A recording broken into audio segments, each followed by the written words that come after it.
Welcome to the Workforce Wire podcast, brought to you by Employ Prince George's, bridging the gap between job seekers and businesses. And now, here's your host, Walter Simmons. Welcome to the Workforce Wire. This is your host, Walter Simmons.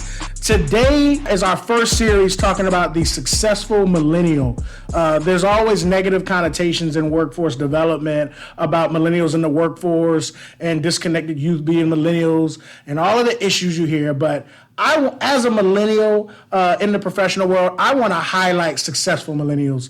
So today we have Erin Roth, Deputy Assistant Secretary for the Maryland Department of Labor, and Ryan Middleton, Special Assistant to the Chief of Staff of the Office of the Prince George's County Executive, two very successful millennials in Maryland. And we're just going to talk about navigating the workforce system as millennials and providing tips to other millennials on how can they become successful. And specifically, we're going to talk to the millennials who want to go into the public sector and go into government. Erin and Ryan, welcome to the Workforce Wire. Thanks for having us. Thank you.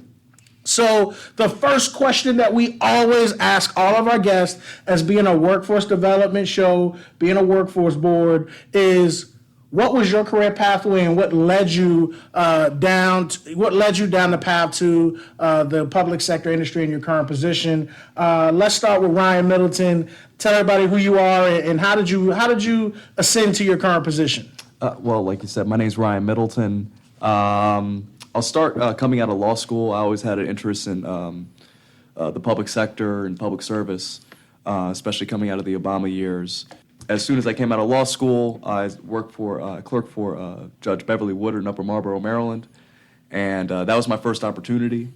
And as soon as I passed the bar and got all the credentials, I had business cards printed, started networking with everybody possible, and worked on a state delegates campaign, Delegate Eric Barron, which turned into me networking with other former delegates, and that turned into an opportunity to join U.S. Senator Ben Cardin's office, where I worked for about 4.5 years in his Prince George's County outreach office as his field representative, and that in turn opened up a universe of networking with other professionals in Maryland and beyond. And that's really how I got connected with Ms. Elsa Brooks and working in her office. And I've been riding that ever since. So that's a great story. And one of the key things I want to highlight, and I will continue to highlight through all of our episodes, are what I call diamonds, key takeaways. Ryan said that he got his first opportunity and immediately created business cards to go network. You in whatever position you have, I don't care if it's an intern, even if it's a summer youth employment, people should take it very serious. Print your business cards and own who you are and use that to build to your next step. I think that's one of the key takeaways, Ryan. I think a lot of people see themselves as, I'm an administrative assistant. I tell our staff here that work in our front office at Employ Prince George's, you are the president of our lobby. Own it. Make sure that it is the best run lobby. I want people to walk into our front office and our administrative assistant treat it like they are walking into the White House. And I think if they own that, they will be able to move on to the next step. So I think that's a key takeaway. I'm going to throw it over to Erin.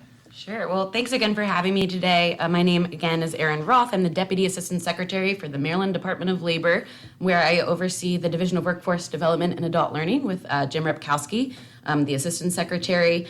You know, how did I get here? I always say that I grew up at Dollar. I guess I have to say I grew up at Labor since we changed our name a couple weeks ago to the Department of Labor. But truly, I reached out to then Secretary Tom Perez because I was always a workforce nerd and I wanted to get into workforce development and I didn't know where to start. So I figured, well, can't hurt to put myself out there. And I just emailed the secretary and said, hi, my name is Erin. Here's my resume. This is the reason that I'd love to work for you. These are the things that I think I bring to the table. What do you think? And they said, sure, we'll give you an unpaid internship. So it all started there. And then from there, I really just took the opportunities that were presented to me. Unfortunately, the Great Recession happened while I was working there, and unemployment insurance needed a lot of help. So while it wasn't necessarily something I saw myself interested in per se, I seized the opportunity and I'm so glad that I did. So I kind of worked my way up through unemployment insurance, And then about 5 or 6 years ago, I was appointed to the Director of Policy for the Workforce Development and Adult Learning Division of the Labor Department, really sort of coming full circle to where I had really hoped to be when I was an unpaid intern. And then from there, about a year ago, I was appointed and promoted to the Deputy Assistant Secretary for the division, and it's just been incredible. Congratulations. Thanks. So that's another, I really just took away for our listeners two key diamonds there. My mother and everybody had always tell me it's easier to find a job when you have a job, right? And so Erin highlighted, she took an unpaid internship. It's still employment for a young professional, it's still a resume booster, but she was able to leverage that into paid employment, and now one of our deputy assistant secretaries in the Maryland Department of Labor. The next key thing she highlighted is she emailed the Secretary of Labor. You know, you have to be tenacious, you have to be aggressive, and if you see something you want, I tell people all the time, if you want to be professional, if you want to be successful, find another successful person and ask to join their network. And that's exactly what you did. And I say this again, a lot of successful people, when they identify other people who are hungry and want to be successful, they'll help them. And you never know, somebody will return your email and say, hey, yeah, sure, come on. So don't be afraid to take unpaid work experiences and internships. And also don't be afraid to just contact people. Use LinkedIn, directly message people, because the worst thing they can say is no. The best thing they can say is yes. We hear a lot of negative connotations about millennials. We hear all of the coming out of the recession and this new economy, all of the barriers that millennials face in going into the workforce. So I want to really hit into that. I'll let you both take a stab at this. What are the greatest internal challenges or obstacles that millennials face when growing professionally? What internally do you believe impacts millennials the most as they try to grow in a professional setting? I'm going to let you choose who wants to go first. Erin, you can go first. Sure. Ladies first, I guess. So, honestly, I think it's the stereotypes that can often discount or discredit millennials. I, as a deputy assistant secretary, it might surprise you, but I walk into rooms today where people sort of greet me as kiddo. It happens more than I would like, and I think I don't think that is mean-spirited, but it does feel a little discrediting. And I think some of those stereotypes, like, millennials are job jumpers. Well, that could be partially true, but as I just mentioned, I've been with the Labor Department for over 10 years now. So it's certainly not true for all millennials. And just like, we're all people, I think at the end of the day, millennials are often talked about as expecting to have things handed to them. Again, I had an unpaid internship, wasn't looking for any handouts, inexperienced, always on the phone, I do have my phones here, but they're turned upside down. And so I think those things, I'm kind of joking about it, but in a really serious way, I think that truly is the biggest barrier that millennials face, because I think we can do it all. Mm-hmm. Right. I think we face, first off, you have to define what a millennial is. Yeah. And most outlets define millennials as being born between, I think it's 1981 and 1996, which means that the youngest millennials out there are 23 to 24 years old. So they're in their mid-20s. So millennials, at the very least, are, for the most part, college graduates, entrepreneurs, professionals. They're not teenagers. They're not high school kids doing trivial things. We're out here working very hard. And like you said, you did an unpaid internship. I've done, I can't even count how many free community things that I would hope would lead to another professional step for myself. Taking on volunteer opportunities, taking on jobs that would pay less than what you would think would be promised to a law school graduate. Really taking those opportunities and hoping that they will turn into something later on. Listeners, you got a lot of great information. Millennials, 1981, born in 1981 to 1996.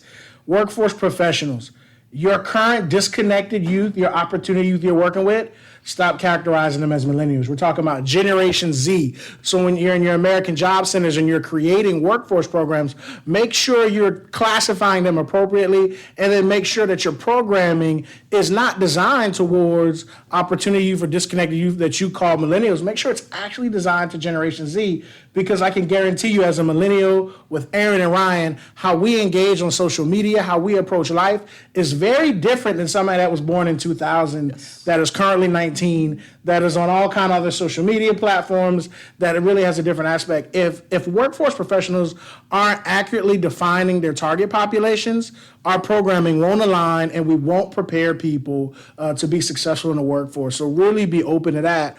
Also, in your career readiness workshops, in your job centers, on your college campuses, in your schools, make sure you highlight what both of our guests today talked about. Taking jobs that don't have necessarily an immediate financial gain, but can open doors and provide opportunities for long-term success. My personal story is, I'm currently a workforce board director, the CEO of Employ Prince George's, but my first job in workforce was an administrative assistant for a summer youth program, working the front desk and answering phones. Mm-hmm. And like Erin, the program director walked past me one day, and I just asked him, like, hey, how can I get a better job here? And that led to multiple opportunities. And like Ryan said, when I was growing into the workforce industry, I literally took every single task that was asked. If they said, hey, we need a volunteer to go to Alabama, I put my hand up. I don't have kids. You're going to pay for it. Hey, I'm not doing anything Wednesday through Friday. I'll go to Alabama. Those opportunities introduced me to new people, but also it told the company that I was working for that, hey, Walter's committed regardless, and they promoted me on that. So don't be, millennials out there today, don't be willing to not sacrifice and not take chances, because the reward is always greater than the sacrifice in the long term. Now, Erin, you really highlighted something when you said people call you kiddo. Because as I know both of you all are successful millennials, and what I see, most likely when you walk into the room, you're one of the youngest people at this higher level in government these days. I know sometimes I walk in a room and I'm the youngest by 15 years. Mm-hmm. A lot of times we're working with baby boomers who are the top level elected officials or C-suite executives. Tell me, how do you navigate the labor force or your daily professional environment with people who could be your parents? Sure. And really I want to go down to, how do you work with people that necessarily you might supervise, or you don't supervise, but you're at a higher level and they're old enough to be your parents? Ryan, I'm not going to let you delegate this one. I'm going to throw it to you. Okay. Well, a lot of times you have what a lot of people call imposter syndrome when you walk into these rooms and you're the youngest person there. And you feel like, oh, everyone else has all this experience. Like, I'm new to this. I'm still trying to figure it out. I felt that when I was with the senator's office. Hold on, Ryan. Sure. Imposter syndrome. Yes. Highlight that again. What is imposter syndrome? When you feel like you're not necessarily supposed to be where you are. Not feeling like you're supposed to be in the room. Okay, correct. Great. So I felt that when I was with the senator's office a lot of times. I felt that in the first part of working in the Alsobrooks administration. You walk into these rooms and people are throwing around terms that you haven't heard before. They're talking about things that past administrations did, that you were in high school when that happened. So you're trying to find your bearings. But what you really need to do is just quickly get over that and make sure you do your homework, double check your work, and be proud of the work that you're producing. And a lot of times you'll find that you'll offer a perspective that's different than what some of your peers from previous generations might offer. And if you present that with respect and with pride, then you'll find that they respect it, and you'll find that they'll take that information that you're in, that perspective that you're able to offer, and they'll really take that into account, and they'll come back to you for more information, for more expertise that you may bring to bear. But if you sort of assume the role as Erin said, as kiddo, if you sort of act like the child in the room, then they'll have no problem treating you like that child. But you need to be able to assert yourself. Great. Hard act to follow, Erin. So for me, I think just like I don't want my age to be the sole thing that defines me, I think when I'm working, I mean, let me back up. So we have about 450 people in our division. And so when I'm working with our team, I try just to treat them with respect, just like I want to be treated, and to lead with that. Lead with, you are a person that I want to get to know that has strengths. And I think one of the many strengths that baby boomers bring to the table is frankly their experience, right? And so I have to recognize that. And I think that when you lift up the experience that they have and ask for opinions, it just shows that, oh, she does really care about my opinion, and oh, she doesn't think she knows it all as a millennial, right? So I think it really is just being people and treating us as individuals and leading with that. So that's some great information. Ryan, imposter syndrome, I've heard it before, but I'm happy how you explained it. Really allowing millennials to own who you are and know that you're in the room because of the body of work that you have put forth. And then, Erin, while you own who you are in that body of work, being respectful of the other people in the room and know that they have a body of work, and really understanding how you both can take both bodies of work, your both levels of experience, and your unique perspectives to move your organization's mission forward. Mm-hmm. Exactly. I think that's some great information. Employ Prince George's has workforce programs that focus on a number of different industries, a number of different occupations, but I do want to highlight our Professional Services Institute, PSI. We're big in acronyms, as Ryan talked about as well. If you're interested in pursuing any professional services occupations or getting into that industry, visit us at www.employpg.org. That's www.employpg.org, and look for our Professional Service Institute so that you can start preparing and identifying some opportunities to get into the professional services industry. We talked about this a little bit, internal challenges. We talked about the appearance of millennials. What are other external challenges and obstacles you think, or that you faced as a millennial rising? And let's really talk about in government. What are some external challenges you think we face as we try to ascend that public sector professional ladder? So I'll start, and this might not be exactly where you were headed, but what came to my mind is I think that sometimes the college debt that millennials have, myself included, really drives decision making. And of course, we know that often in the private sector, it's a more lucrative profession than the public sector. And so for me, a reality of what my life choices have been are that, yeah, I did go to awesome schools. They were expensive schools. They left me with 6 figures of debt. And I'm still going to do public service. So there is a public service loan forgiveness program that I've been participating in for, I guess, about 8 years now.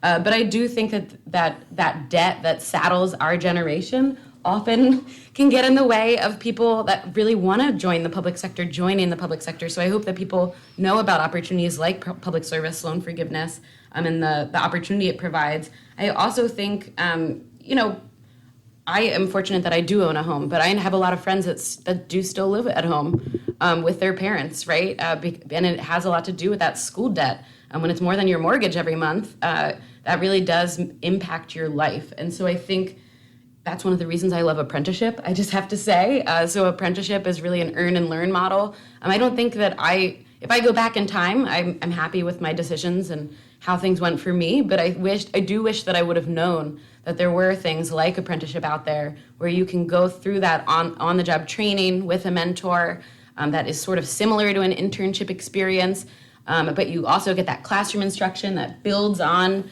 that corresponds directly to what you're doing in the workplace, and as your skills increase, so do your wages. And I think that as people are exploring opportunities, I hope that people in our generation that are interested in things like government or private sector, whether it's trades or otherwise, that they'll consider these apprenticeship opportunities. And I hope that we have more and more opportunities in the public sector for apprenticeship. I think we need to look at that model. I think that's perfect. Every time Erin just said student loan debt, I just felt it hit me in my chest. I was like, debt, right? debt. And I really think that's a huge thing that we don't talk about as an external obstacle in people understanding that when they're trying to find a job, sometimes they have to pick, the people are being forced to pick which job can help them actually pay their student loan debt versus the job they might actually want. But one thing you highlighted is there are loan forgiveness programs and other benefits of going into the public sector that every millennial should explore. And again, every American Job Center should highlight these type of programs when they're engaging with job seekers about career exploration. Don't just highlight your career assessment or your industry profile or the medium salary. Highlight what are the other benefits to engaging in this industry. So workforce professionals, American Job Center staff, please provide an array of information when you're offering career exploration services. Ryan, what obstacles, external obstacles, do you think millennials face today? I mean, I have to echo what Erin said about the student loan debt, 'cause that's what I have here as well. I'm also enrolled in the public student loan forgiveness program as well. That's vital. But also the economy has changed. We've changed to a gig economy where people need to have side hustles in order to make ends meet. I myself do work on the side as well to make sure that I'm being able to live the kind of life that I wish to live. You didn't used to have to do that. When you graduate from high school, you'd have a job lined up and you'd be able to go ahead and provide for a family and be able to go full steam ahead. Then it became, well, you have to have a college degree. Then it became, you should have a professional degree. And then tuitions for all these degrees and educational institutions went up. And then that saddled us all with student loan debt. So all these things are impacting us in ways that previous generations hadn't. And I think it's important for us to tell that story, and it's also important for the previous generations to appreciate that when they're making decisions and voicing their opinions about how millennials are doing in the workforce, specifically the public sector. I think that's great information and really highlighting the change of the economy. I tell people all the time, when I went into college, in 2006 versus when I graduated in 2010, I went in pre-recession, came out at the height of the recession, and the economy had completely changed. Mm-hmm. And you could actually see the fear in all of those business majors. I was a liberal arts major, trying to flourish in whatever career that probably wasn't going to happen at that time. But really, a lot of people who thought they were going to get out, go into business, go into real estate, a lot of millennials had a hard smack in the face when the housing industry. So we really, on my LinkedIn, I'm commonly asking workforce professionals about how are they taking into the economic changes. And so workforce board directors, I hope you're paying attention to the local economic changes and socioeconomic factors that are happening in your local economy as you are preparing your staff and your job centers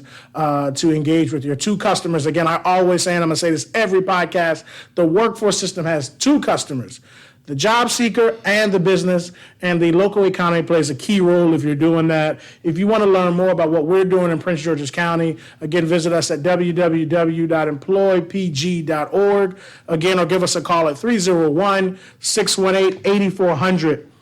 Let's talk specifically to this current student or current graduate. I'm going to combine both and say, what would you say, what is your biggest tip you could give a recent college grad or somebody that's a junior, senior, that says, hey, I want to work in government? What would you have told yourself 12 years ago?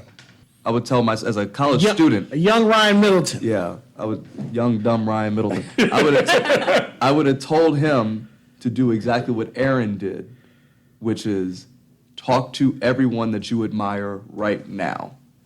That's exactly what I would do. I would tell him to talk to everyone you admire right now. And you don't need to ask for a job. Just get all the information that you can. Because when you make those connections, you have no idea how critical they're going to be down the line, and how critical that information that they provide to you is going to be to you moving forward. To a recent college graduate, you don't have the right to say no.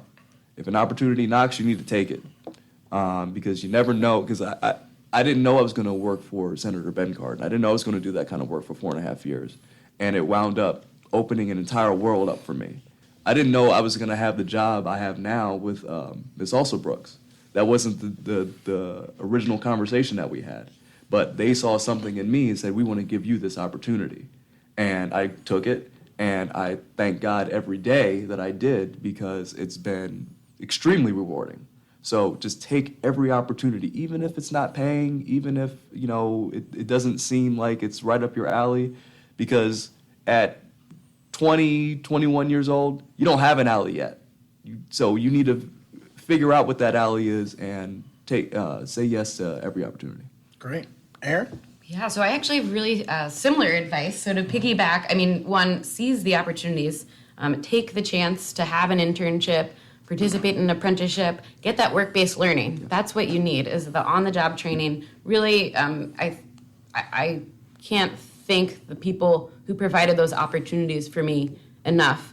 And put yourself out there. I mean, that's the other part, is have an open mind, just like Ryan said, and don't box yourself into thinking you know exactly what you want to do when you grow up, right? Mm-hmm. I think that I would have never believed that this is where I would be right now, and I think it's because I said yes to things that even, you know, maybe 80% interested me at times, or and you know, a good example, I think, when people reach out to me as somebody that works at the labor department, as a millennial, that's doing pretty well in the workforce, people might say, Erin, I really want to work with the immigrant population, for example, and this is the exact thing that I want to do. There might not be that many jobs in that exact thing that you want to do, but you could probably work with the immigrant population in so many different facets of government, right? That's a huge segment of our population. So I think recognizing that you can get the experience that you are interested in by, and it's transferable, and that you can build on the skills that you get from those, whether it's an unpaid or paid internship, those work-based learning opportunities. You know, I can't agree more with my guest.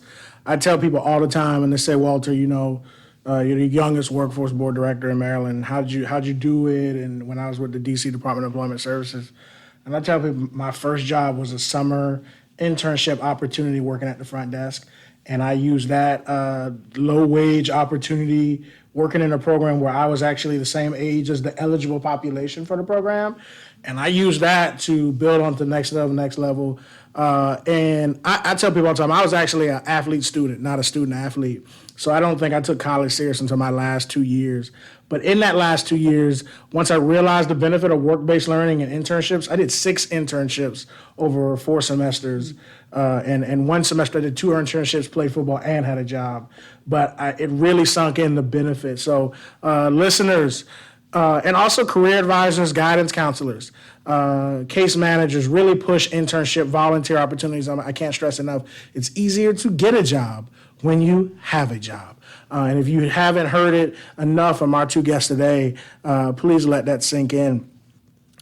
We're going to kind of wrap up the Workforce Wire show today, but I want to ask you all a pivotal question is, being young and successful has its positives and negatives. A lot of times we can't party and do different things because as government staff, we're commonly focused on Saturday, we might have a community event. So I know one of my biggest sacrifices is that I don't go out as much and party as much, and that's been one of my greatest sacrifices in my career. So what are some of the sacrifices as a young professionals that you two have experienced to achieve your current level of success? Well, for me, I think you kind of hit the nail right on the head. It's that work-life balance. I really strive to have a balanced life and have time for myself and my family and my friends and work. But, you know, I'm one of those people that is so passionate about my job, which is truly, I'm fortunate that I have a job that aligns with my passions. And so it does, I do, you know, a good example maybe is there's a Billy Joel concert in Baltimore tonight. Somebody just asked me if I want to go, and I'm like, you know, I'm going to be in Largo pretty late, and then tomorrow morning I'm going to be doing a little work before I go to whatever, you know, so, and I said, thanks, but no thanks. And so I frequently have to do that, but at the same time, I think I have to remind myself to have some balance. So I haven't quite figured it out yet. I would just say time, in a word, just time. I don't just work for the county executive. I do. I'm president of J. Franklin Bourne Bar Association here in Prince George's County and Montgomery County. I have a variety of other different interests that I have to dedicate some time to. So yeah, it's work life, volunteer life, opportunity life balances, and hoping that the things that you say yes to wind up becoming yeses to other opportunities in the future. That's great. We did just highlight that Erin gave up a concert to come on the show and hang out with us today. It's dedication. I did. It's dedication. I'm glad to be here. And we appreciate you. And wrapping up, I want to say thank you to both of our guests. Again, Ryan Middleton and Erin Roth for joining the Workforce Wire. Two very successful millennials. Thank you for coming on our show. I invited these two people because I admire the work they're doing and who they are and representing our demographic in the highest light. So from Employ Prince George's, the Workforce Wire, and the Prince George County Workforce Development System, thank you for joining the Workforce Wire today. Thank you so much. Yeah, thank you for having us. Privilege. You got it. Erin said it a little bit, and as the Maryland Department of Labor, I'm surprised she didn't say it more, but I'm going to jump out there. In 2 weeks, we're going to really be kicking off National Apprenticeship Week, Prince George's County Apprenticeship Week. We're going to have our apprenticeship job fair. We're going to have a couple of more podcast series focused on apprenticeship. So if you're listening today and you're thinking and heard about apprenticeship, keep listening because we're going to have a lot of more information coming up about National Apprenticeship Week and Apprenticeship Week in Prince George's County. You can get more information about the Workforce Wire and Employ Prince George's at www.employpg.org. Thank you, everybody. This is it for the Workforce Wire. Again, please keep moving forward. And as workforce professionals, understand you have two customers, job seekers, and businesses, and let's keep connecting and moving our economy forward, one job seeker and one business at a time. Thank you for listening to the Workforce Wire.